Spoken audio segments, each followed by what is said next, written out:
Selamat datang di Bumi Alit. Bumi Alit itu merupakan tempat penyimpanan benda pusaka.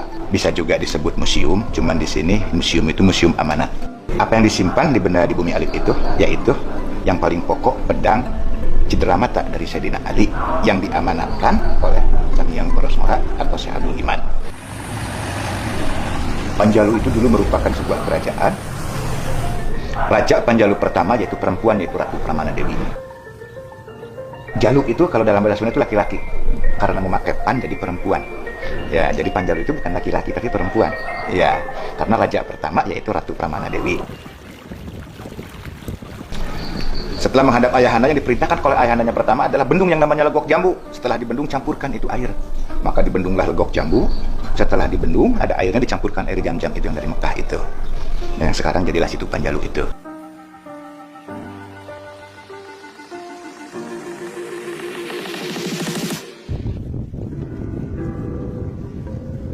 Setelah beliau membuat danau itu, beliau diangkat menjadi raja, menggantikan kakaknya Lembu Sampulur II. Lembu Sampulur II sama ayahandanya disuruh memegang kawasan Gunung Tampomas Sumedang. Nah, setelah beliau menjadi raja, memindahkan kerajaan dari Karangluhur ke tengah danau. Tapi beliau tidak lama menjadi raja. Diserahkan kepada putranya. Pertama kepada putra yang tertua itu Haryang Kuning, yang makamnya di sebelah selatan sini. Yang kedua Haryang Kancana yang tengah danau. Itu anaknya. Setelah beliau menyerahkan kerajaan kepada anaknya, beliaunya kemana? Beliau banyak syiar. Dari suatu tempat ke tempat lain sampai seluruh Indonesia. Hanya di mana beliau syiar agama, nama dan julukannya pun berbeda. Pertama beliau ke daerah Garut. Jadi Garut itu Sunan Rahmat Suci atau Kian Santang namanya beliau. Terus ke Jampang Kulon di Surade yaitu Syekh Jampang Manggung. Di Jampang Tengahnya Syekh Aulia Susuhunan. Di Bantennya Syekh Pamarayan. Di Padang di Sumatera Alifin. Di Sumatera Selatannya Prabu Muli, malah Prabu Muli jadi nama. Ya. Di Karawang Syekh Uro. Di Cirebon Baku Sangkan. Ke Kalimantan di Kutai Kartanegara Prabu Cakraningrat. Setelah beliau sebelum wafat kembali ke Panjalu dan beramanat kepada anak cucunya. Siapa saja besok lusa mau ziarah ke tempat saya tidak perlu mencari makam, tapi cukup cari cirinya ini pedang. Makanya setelah beliau wafat dibuatlah satu tempat untuk menjalankan amanat beliau, menyimpan itu pedang untuk ziarah ke beliau. Makamnya di mana walau alam, tapi insya Allah sih ada di seputaran Panjalu. Nah, Prabu Sang Hyang Parasmara mempunyai penasehat. Satu Pangudu Gusti, kedua Karingil Patah, ketiga Jagabaya, keempat Guru Aji Kampujaya. Guru Aji Kampujaya sebagai penasehat merangkap dengan gurunya anaknya itu Haryang Kuning dengan Haryang Kancana. Nya anu jenenganana karomah Kiai Haji Panghulu Gusti teh panginten anu ngembangkeun agami Islam di Tatar Pulau Jawa. Anjeunna milari ilmu agami Islamnya angkat ke Mekah. Parantos di Mekah lami puluhan tahun gitu.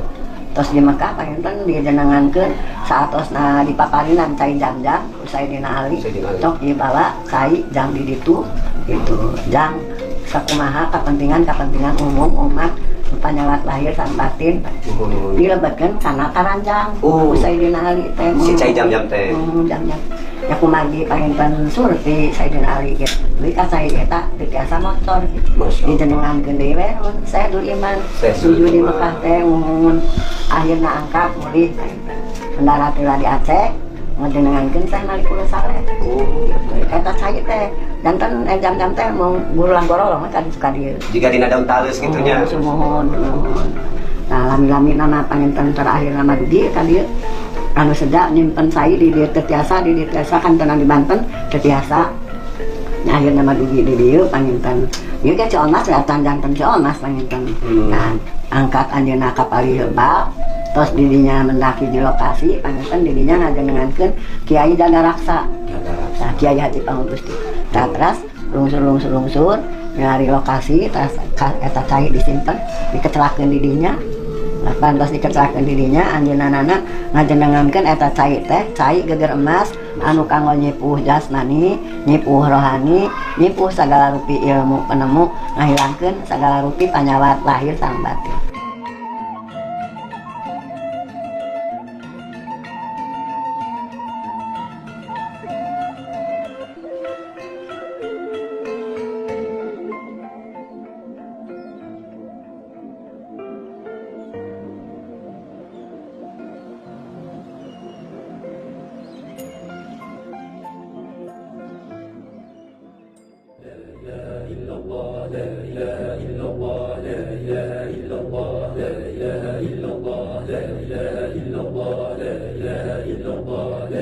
Suryalaya didirikan oleh Pangersabah Sepuh tanggal 5 September tahun 1905.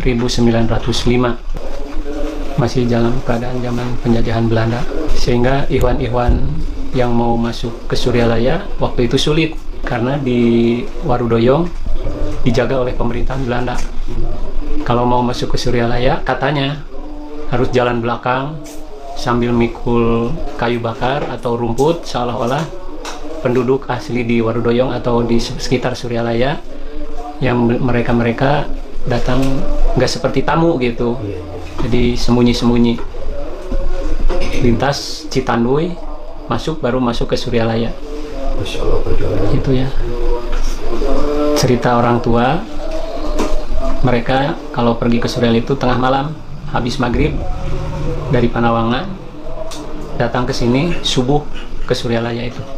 Jadi selama 12 jam jalan kaki, yaitu lewat gempalan itu, jalannya lewat Sadewata, jalan kaki. Talqin sama dengan taklim, cuma kalau talqin yang diajarkannya banyak macam ilmu, yang mengajarnya disebut mu'alim, yang belajarnya disebut muta'alim, majelisnya pun disebut majelis taklim. Kalau talqin, yang mengajarkannya disebut mursyid, yang belajarnya disebut murid. Muridnya bukan bahasa Indonesia, bahasa Arab juga. Majelisnya pun disebut majelis dzikir. Makna mursyid, yang memberikan talqin disebut mursyid. Makna mursyid huwa yadullu ala thoriqil mustaqim qabla dolalah. Beliaulah yang menunjukkan kepada jalan yang lurus sebelum tersesat. Murid suku katanya dari aroda yuridu irodatan bahwa muridun, yang artinya orang yang berkeinginan, yaitu siapa saja yang ingin selamat bahagia dunia dan akhirat, disebut murid. Majelisnya pun disebut majelis dzikir. Nabi menyatakan ida marortu biryadil jannah farta'u, dimana kita lewat kepada satu riyadul jannah, taman-taman surga, maka berhentilah di situ, ikut bergabung. Sahabat bertanya, wa ma riyadul jannah ya Rasulullah, apa yang dimaksud dengan taman-taman surga? Qala, Nabi bersabda, halqud dzikir, itulah tempat-tempat yang digunakan untuk berzikir. Jadi talqin yang diajarkannya khusus dzikir.